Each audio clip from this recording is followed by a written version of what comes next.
Isn't it weird that we are totally blind, but we still get afraid of being out here in the dark? Yeah, Anna here on Blind with a Vision.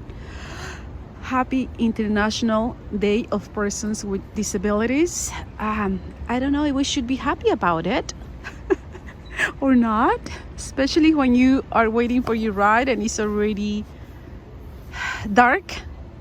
Should we call it nighttime? I don't know. It's weird with the time changes, but it is about 5 p.m. in Southern California, Orange County. Anna is out here waiting for her transportation to go back home. I actually came here to a hospital, UCI hospital, and the building is over here to the right, and they have many buildings. It's a huge hospital, very well known by all the research they do. It took me months to get into this system. I actually came to see a neurologist, right? And I was sharing that all the lights and the flashing lights that I see, even when I close my eyes, are obsessive. And it's not allowing me to fall asleep. But they always go into the whole thing about the Charles Bonnet syndrome. But going back to the main question, isn't it weird that we actually are totally blind? And once you know it is already dark, you start getting a little anxious. At least I feel that way. It is about 5 p.m., maybe 5 or 1 p.m. in Orange County, and sunset was at 4:44 p.m. And I don't like late appointments, and I asked the office at what time they close. It's a whole building for the neuroscience department, and they close at 5 p.m. There is a lot of people. Of course, there is a hospital, and they have the emergency, whatever that is. I mean, from what I know, this is some pavilion 1, and they have all these pavilions up to 30 and 30 something, whatever. So I already here. Is that a cricket? I think it's a cricket. There is a bench. I'm showing the bench where the assistant from the doctor, the office, brought me. There is a building where I was to, and he walked me over here so he placed me on this bench. Yeah, they just place you there. It was really nice. He said they're gonna be able to see me here, but knowing how these drivers function, I don't know. I just heard my voiceover saying one face center. Oh yeah, for my friend on YouTube that asked, like, what was that voice that I had on a few weeks ago when I was doing a video and didn't have my AirPods or my earphones. It was my screen reader voiceover, and when you are taking video, it tells you one face center, two faces, when people is approaching you, which is cool. But yeah, I get a little anxious about it, and it's weird, but I use my black glasses. I try to wear cute glasses. I don't know about you guys, but I'm so sensitive to light, and I take them off as soon as I know it's dark, because I feel that it's weird that it's already night time and I have my glasses, although when we go inside the buildings, I'm very sensitive to light. And yeah, so cars are passing by and I'm here.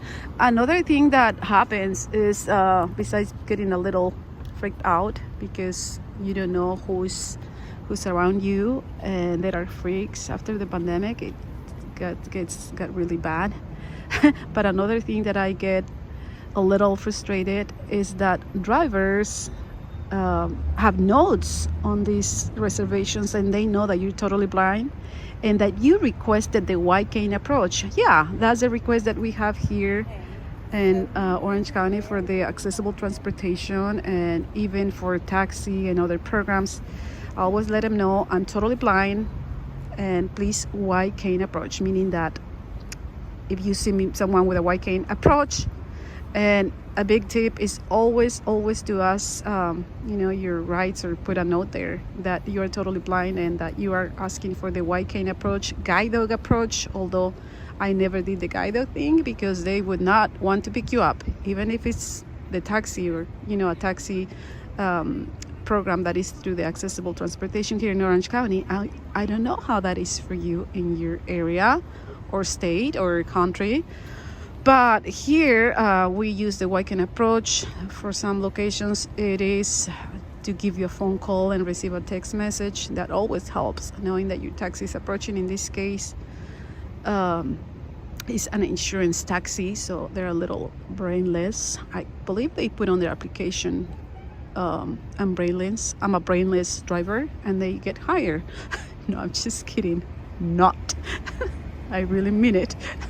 But they never check the notes. And for someone that is blind, and when you're waiting for any program, transportation, public transportation, in this case insurance taxi, your accessible transportation, yellow cab, Uber, Lyft, or whatever, I mean Uber and Lyft or anything similar, you get you get the application and you know where they're coming and the name and all the information. For other programs, I always ask, and I've been fighting with these companies that provide transportation for the disabled, in this case as the blind, is that they don't even identify themselves. And then they just arrive and say, let's go. And I go like, yeah, please tell me who you are, tell me the name of the program and where you're taking me, because it's been scary in these months, guys. I haven't even shared about that. If you get into somebody else's car, and that is my argument. Please approach me, identify yourself, tell me what company you are picking, and because there are drivers who just approach and they say, hey, Anna, let's go. And I go, yeah, they know my name, but what if it was someone standing next to me, hearing me, when I was calling to, let them know that I'm ready to go. Because, for an insurance taxi, they have the will call on the way back. You never know how much time you're going to be spending at the doctor's office, right? And I don't just want to give them a time that is too early, too late. And then I'm here waiting for a long time. And I just say, put me on the will call. As soon as I get out, I'll just call. And I call about 4:45. I'm almost dropping my phone, although I have my bandolier. It's hanging from my neck. See, that's why I use the bandolier. And so there are tips. Like, it is scary to wait out here when it's dark. There's no people, and sighted people tend to laugh when I say that I'm afraid to be out there when it's dark, and they go like, what are you talking about? You're always in the darkness. I go like, no, I'm not always in the dark. My brain is not in the dark. I don't have the sight, but it is usually when it's dark, and then you're alone. Everyone is leaving at 5 p.m. Office is closed, and then you're the only one standing. Like in this case, this is a nice place, but hey, I'm here alone, and there is still a lot of people leaving. Maybe workers that are leaving from work. I don't know. And but creeps start coming out. There is a lot of weird people after the pandemic, more than before. I've been followed by registered sex offender in my I thought it was one, it was 3 of them. He used to mingle, and they followed me for months, and they were planning something ugly, right? So of course Guido Capri defended me the last time. One of them tried to approach me when I already had done a report with my city police department, and they sent a detective who came to my house twice, and he go like, yeah, we found out where he lives. He doesn't live there, but he's living 2 blocks away from your house with this older white guy. It's 3 white guys. This one is a registered sex offender. He was supposed to keep in touch with the Fullerton Police Department every month, and he's not been checking in, right? So after that, they follow me in a car after I made the report, and one of them screamed out from the car. I was with a friend, and he just passed by us and said like, yeah, you're gonna have to prove it. We got a photo from them, and one of my brothers got to capture a photo of the guy. And anyway, nothing happened, because they say the detective who came to my house are like, oh, we're not able to do anything because he didn't do anything to you. I go like, what are you talking about? He's been stalking me for months. And I would tell people and friends and siblings, and no one cared. One of my brothers are like, oh, Anna, be careful out there. Call me if something happens, I go like, yeah, when I'm raped and killed and they find me in the San Bernardino mountains, the way it happens with other women, even if you're sighted. So imagine for us blind. So that scares me. And I don't know, I have this luck, bad luck, because there is always people approaching me, and like some of these drivers in the last months, a lot of them are been inviting me out, message me, texting me. I go, it's against the guidelines, right? The program guidelines. I go like, and then they have, one of them is texting me on WhatsApp. He checked me up on WhatsApp. I go like, that's scary, nasty, right? So I can go on and on about it. We need to be careful. So it is scary when you're out there by yourself. I don't suggest for us to be out there without anyone and late at night. No. And a huge tip is always ask your transportation to do the weekend approach, because then they come and live without you. And they say like, oh, she wasn't there. And that's not true. Right? And then always ask the person to, the accessible transportation drivers and whatever, or the program, ask them to identify themselves, and don't just get in the car, because I have stories that at the moment were funny, but no, one of my Love Vision people, he actually saw a van pull in, and then he thought it was his ride, and he got in the car, and it was somebody like a regular guy. He look at him and he go like, why did you get in my car? And he goes, I'm sorry, I thought it was my, and we were just laughing about it. I go like, no. And then people that I've seen in my accessible transportation a few years ago when I was going to work, they pick up some John, and the driver said, you're here? And he go like, no, I work at Walmart. And it was someone with a disability, but sighted. I don't know what disability. And he was talking to me, making conversation, and he was telling me I work at Walmart and whatever. And he go like, and when we arrived, he go like, no, this is not Walmart. He go like, are you John whatever? He go like, no. Well, there were two Johns waiting outside the apartment complex where they pick him up. And the driver didn't confirm the address and anything. So we need to be careful. And then I always get guys who, they see me and they approach me and they go like, I'll give you a ride. I'll take you home. I saw you waiting for a while. I go like, no, I am not getting in anyone's car. If I tell you the things that have happened to me, and then some people think I am TM too much, but hey, when you are by yourself and out there and you have to do all your stuff, and you don't have a husband and boyfriend and family members who get involved with you, like, and I go like, oh yeah, they say, Anna, you're too much, you have family. I go like, well, they have never behaved as if they're my family, so I don't have a family. I don't. And and then the thing that happens in these locations is that, let me show my cane. My cane is right here. That, you could be right in front of the building. I go like, this guy brought me here. He just placed me here. And I go like, you know what? I'm just gonna walk towards the main entrance, because the driver could come from another side. See? Oh, and there is another bench, and I didn't know there was another bench. So there you go. Why did he put me in the Y in the back? Why did he do that? It's so weird. Interesting. Unless I moved. See, that's exactly what I was going to mention. We are, when we're blind and we're looking for a location at the door, you could be right there. Right there. See? You could be right there. Now I'm curious to know. Yeah, I moved. See? That's exactly what I was going to mention. The entrance to the building could be right there. So I'm showing my cane. Making myself here looking weird. But I'm doing the touch and drag.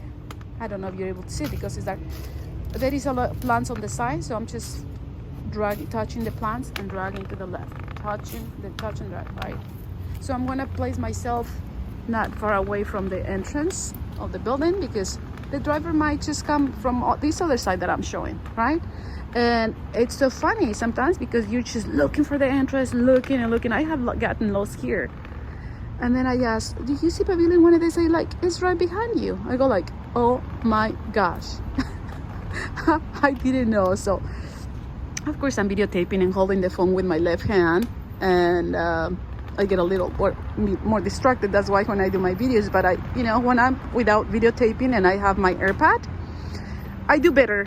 I do way better. I'm pretty quickly, and I'm very quick at walking, and that's why I also make a lot of mistakes, because I move so fast and whatever. And then in my videos I answer and ask the same questions to people. Like I was doing a video in Spanish when saying that I would look weird when we are just shopping alone blindly, and a lady said, I go like, is this a line? And the lady said, yeah, you right straight over here. And then I ask again, are you online? And it's because I have my AirPods, so I ask weird questions, because the AirPods block a lot of what's going on, and then you're blind and videotaping, and you're can and you're shopping and you're trying to videotape to capture the real thing. So that's why you hear me sometimes asking more than once. But I think the door is over there. And yeah, well, anyway, today's December 3rd. See, I hear someone coming out, so that must be the door right there. See, I'm listening to the noise, so now I think I know where the door is. The person's just passed by. And yeah, today's December 3rd, so hope you posted something about this day and the importance of paying tribute to this day. But from my point of view, all the companies out there, I was reading on it, and they're just suggesting things to do. Ask for donations are for donations for the non-profit organizations. And I go like, yeah, what about advocating for jobs for the disabled community, not just the blind, right? But oh well, some people think I'm too much, but I'm like Bernie Sanders, who's always questioning the 1% that does not think about the 1%, no, that doesn't care about the working class. And I go like, the blind is not even within the working class, right? And I'm not saying the blind people, every blind person out there is poor like I am, but hey, I go like, I'm not joking, people laugh about it. I say like, oh wait, Bernie Sanders, I do not even belong to the working class. And Kamala Harris keeps saying like, we're gonna do so much for the middle class and this and that. And I go like, what about the working class and the poor? Are they gonna be excluded? I go like, not everyone is middle class. No, honestly. But anyway, that's Anna's thinking.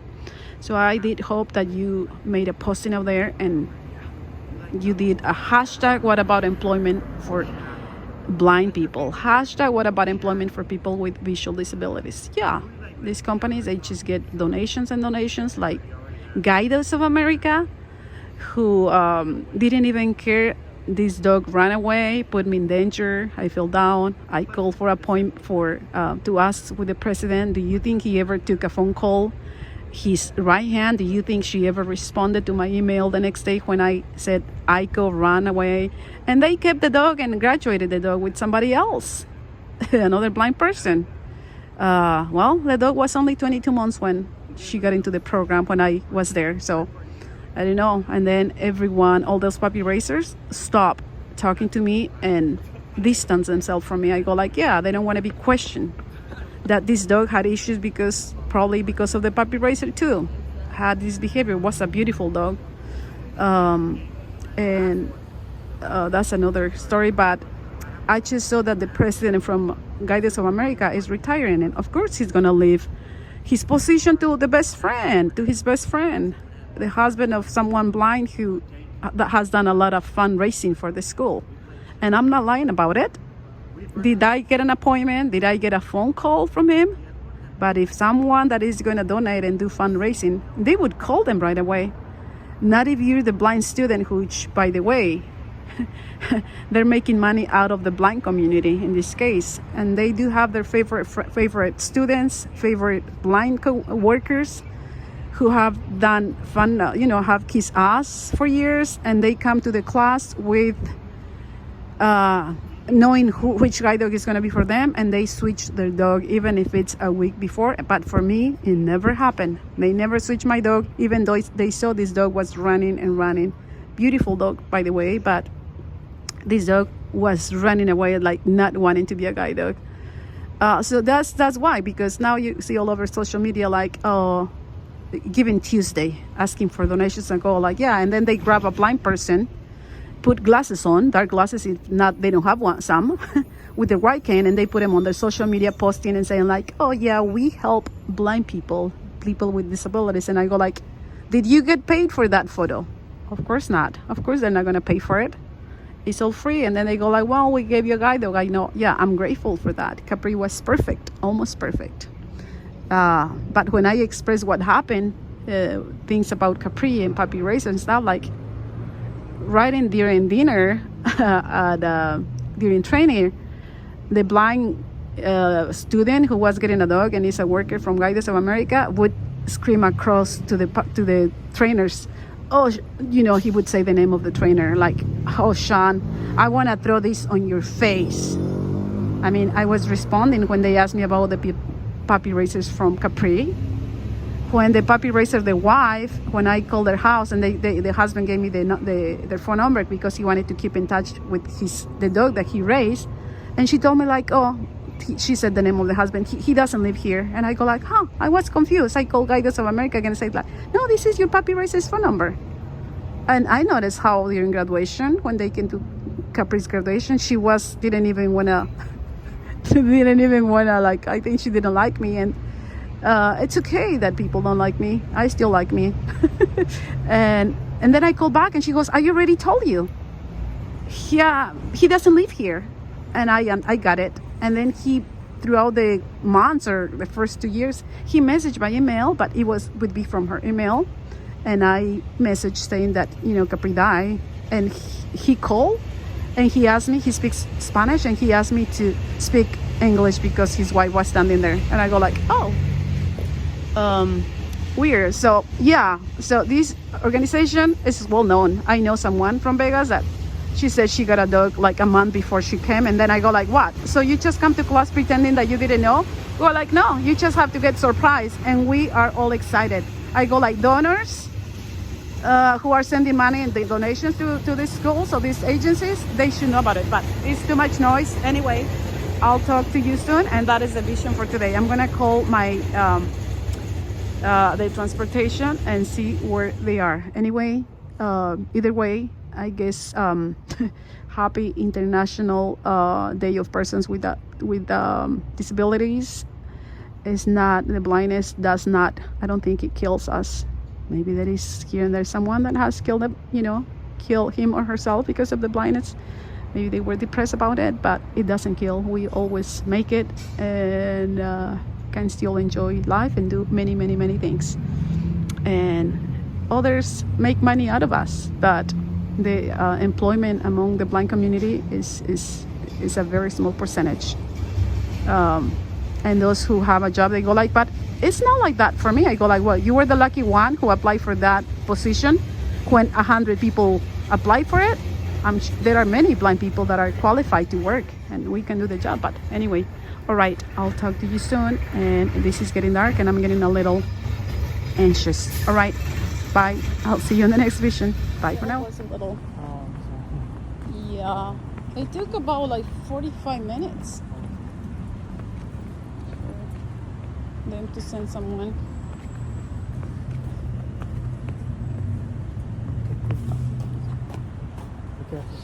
Okay, this is the car? Yeah.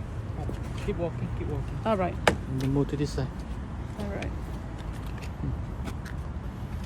Okay, keep walking, keep walking. Okay, wait here. Okay.